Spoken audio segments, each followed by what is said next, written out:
ప్రేమలత మామిండ్ల. ఈరోజు నేను బెండకాయ మసాలా గ్రేవీ కర్రీ చేస్తున్నానండి. ఆ కర్రీ కోసం నేను స్టవ్ ఆన్ చేసిన, కడాయి పెట్టిన, కడాయి వేడైంది. 2 టేబుల్ స్పూన్ల ఆయిల్ వేస్తున్నాండి. అంతకుముందు నేను బెండకాయలు లైట్గా వేయించి పెట్టుకున్నాను. ఇలా కట్ చేసుకోవాలండి. ఇలా కట్ చేసి లైట్గా వేయించి పక్కన పెట్టుకోవాలి. ఇప్పుడు ఆయిల్ వేడైందండి. 2 లవంగాలు, 2 ఇలాచీలు, కొంచెం సాజీరా, 1 ఇంచు దాల్చిన చెక్క, బిర్యానాకు వేసేస్తున్నాను. ఆవాలు 1 పావు స్పూను, జీలకర్ర 1 పావు స్పూను, మినపప్పు, శనగపప్పు 1 పావు స్పూను. ఇప్పుడు ఇవి కాస్త వేగాల. వేగినాయండి. ఇప్పుడు ఉల్లిపాయలు వేస్తున్నా. 1 ఉల్లిపాయ సన్నగా కట్ చేసి పెట్టుకున్నాను. చిటికెడు సాల్ట్ వేస్తున్నాను. ఈ ఉల్లిపాయ వేగాల, అందుకని ఎండిన మిర్చి, పచ్చిమిర్చి, కొంచెం కరివేపాకు ఇవి వేద్దాము. ఉల్లిపాయ కొంచెం వేగంగానే ఇవి ఎందుకు వేస్తున్నానంటే అన్నీ వేగిపోతాయండి కలిపి, అందుకని కొంచెం ఉల్లిపాయ మగ్గంగానే ఇవి వేసేసినాను. మిర్చి గిట్ట, చిటికెడు ఇంగువ. ఇప్పుడు 1 టీ స్పూన్, ఫుల్ స్పూన్ అల్లం వెల్లిపాయ పేస్ట్ వేస్తున్నాను.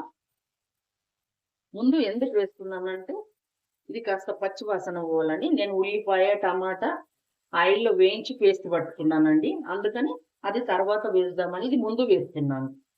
అవి ఆయిల్లో వేయించిన కదా, తర్వాత వేసినా బాగానే ఉంటాయి.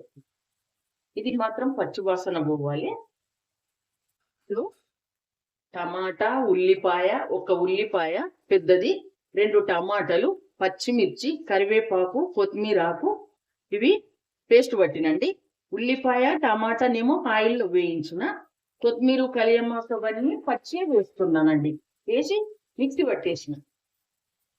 ఉల్లిపాయ టమాటా మాత్రం వేయించిన ఆయిల్లో. ఇలా మధ్య మధ్యలో కలుపుతూ వేయించుకోవాలి. ఆ వీడియో చివరి వరకు చూడండి. చివరి వరకు చూస్తేనే కొంచెం తెలుస్తుందండి. మధ్యలో మీరు స్కిప్ చేయకండి. మనకు ఇలా ఆయిల్ పైకి వచ్చే వరకు వేయించుకోవాలి, కలుపుతూ వేయించుకోవాలి. ఇప్పుడు కాజు, బాదము వాటర్లో నానబెట్టి పేస్ట్ చేసుకున్నాండి. ఈ పేస్ట్ను వేసేస్తున్నాను.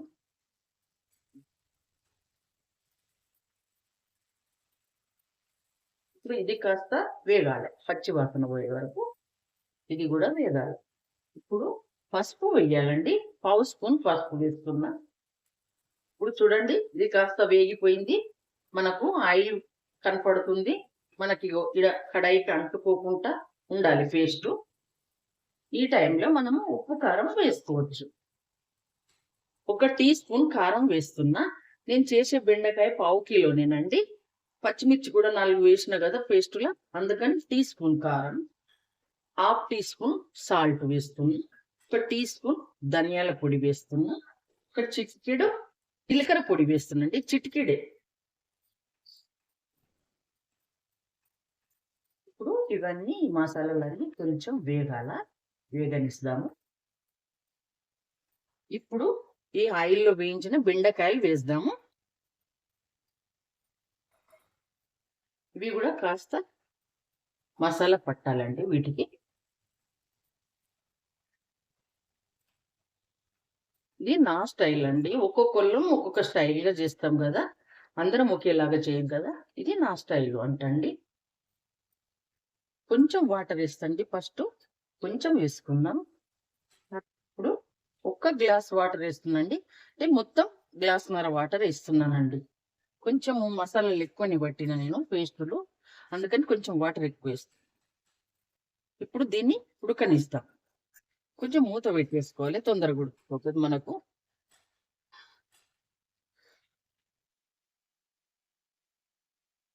ఇదే సమయంలో మనము ఉప్పు, కారం చూసుకోవాలండి. ఏమైనా తక్కువ ఉంటే సెట్ చేయొచ్చు. నాకు మాత్రం అన్ని కరెక్ట్ సరిపోయినాయండి. ఉప్పు, కారం ఏది అవసరం లేదు. ఇప్పుడు ఇదే టైంలో కొంచెం కొత్తిమీర ఆకు వేస్తున్నా. గరం మసాలా, కసూరి మెంతి వేయాలి. చూడండి, ఇలా చిక్కబడుతుంది కూర, కర్రీ. ఇంకొక 5 నిమిషాలు అయితే మనకు కర్రీ రెడీ అయిపోతుంది. ఇప్పుడు బెండకాయ మసాలా గ్రేవీ కర్రీ రెడీ అయిపోయిందండి. ఇప్పుడు స్టవ్ బంద్ చేస్తున్నా. ఈ రకం ఉన్నప్పుడే మనం బంద్ చేసుకోవాలి, లేకుంటే ఇంకా చిక్కబడిపోతుంది. నేను స్టవ్ ఆఫ్ చేస్తున్నాండి. కొంచెం కరివేపాకు వేసిన, ఒక 2 పచ్చిమిర్చి చీలికలు వేస్తున్నా, పైనుంచి కొంచెం కొత్తిమీర ఆకు కూడా వేసేస్తున్నానండి. ఇందాక కూడా వేసినాను కదా, ఇప్పుడు కూడా కొంచెం వేసేస్తున్నా. ఓకే, ఈ కర్రీ చాలా బాగుంటుందండి. అన్నంలోకి, చపాతీలోకి, దోశలోకి, పుల్కాలోకి, బిర్యానీ కానీ, బగారా రైస్ కానీ, మనం ఎటువంటి రైస్కైనా, దోశకైనా ప్రతి దానికి చాలా బాగుంటుందండి. మీరు ఒకసారి ట్రై చేయండి. ట్రై చేసి మీరు చెప్పండి ఎలా ఉన్నదన్నది. నా వీడియో చూడండి, మీకు నచ్చింది అనుకుంటా. ఈ కర్రీ నచ్చితే లైక్ చేయండి, షేర్ చేయండి, సబ్స్క్రైబర్ చేయండి, చివరి వరకు చూడండి.